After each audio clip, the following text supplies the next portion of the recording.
ये उनका भी भीतर का डर बता रहा है कि वो कितने कमजोर हैं और कितने निर्दयी हैं। अगर हमको मस्जिदें तोड़कर मंदिर बनाना होता तो इतने मंदिर के जितने पुजारी हैं वो ही अभी तक खत्म कर देते मस्जिदें।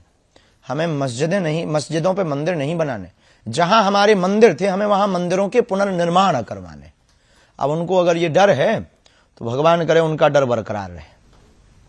जी, एक सवाल और है सीए एनआरसी को लेकर के कि इस देश में सीए लागू हो, कुछ लोग इसका विरोध करते हैं। एक तबका कहता है कि उसके खिलाफ है, एक विशेष धर्म के खिलाफ है। विशेष धर्म के खिलाफ नहीं है, इसमें बहुत न्याय प्रणाली के साथ सीए का प्रयोग है। बुद्ध, जैन, ईसाई आदि जितने भी आए हैं भारत में, इन्हें शरणार्थी कहते हैं, एक भाषा में शरणार्थी आए हैं।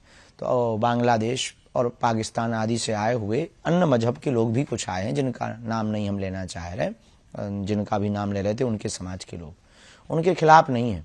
पर उनके लिए एक बहुत सुंदर तर्क है कि तुम अपना देश छोड़ के क्यों आए, क्या आवश्यकता थी? भाई हमारे घर में भोजन भाजन की बढ़िया व्यवस्था होगी तो हम पड़ोसी के घर क्यों डेरा डालेंगे? या तो कोई तुम्हारा षड्यंत्र है, या फिर तुमको कोई कान भर रहा है, या कोई इंटरनेशनल साजिश है।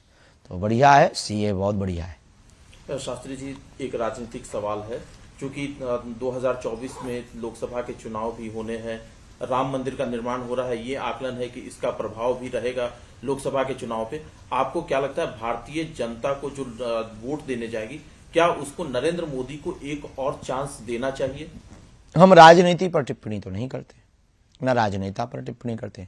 जो राष्ट्रहित की बात कर रहा, राष्ट्रहित के लिए बोल रहा, राम राज्य की स्थापना के लिए जी रहा, ऐसे व्यक्ति को भारत के संपूर्ण वोटरों को स्वविवेक के साथ अपनी मति के अनुसार वोट देना चाहिए। अब किसको देना चाहिए ये तुम्हारा विवेक, हमारे कहने से आपको वोट देना नहीं।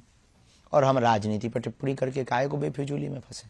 लेकिन कुछ लोग ये राय रखते हैं कि शास्त्री जी पर्ची निकालते हैं तो राहुल गांधी और कांग्रेस की भी कभी पर्ची निकाल करके बता दें कि देखो साहब, हम पर्ची निकालते हैं मानव जीवन की दैहिक दैविक भौतिक समस्याओं के समाधान के लिए। सबको आना चाहिए, जिन्हें निकलवानी है वो आए।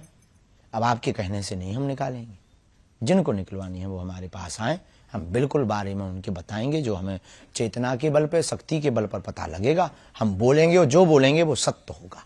ये हनुमान जी की कृपा।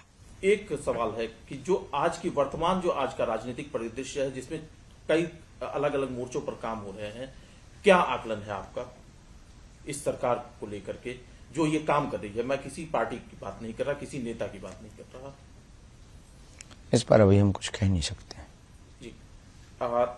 एक सवाल आखिरी है, चूंकि राम अयोध्या में आ रहे हैं, अपने भवन में जा रहे हैं, राम राज्य को लेकर के कि राम राज्य की स्थापना कैसे हो? सिर्फ राम के आने से राम राज्य की स्थापना नहीं होगी, क्या संदेश देना चाहेंगे आप? राम राज्य की स्थापना होगी, अमीर और गरीब को छांटा जाए और गरीबों का भला किया जाए और जातिवाद को खत्म किया जाए।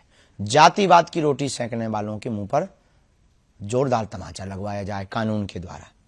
और भारत में राम राज्य की स्थापना, ये जो राम जी के ऊपर टिप्पणी उठाते हैं, इनके लिए कठोर कानून बनाया जाए।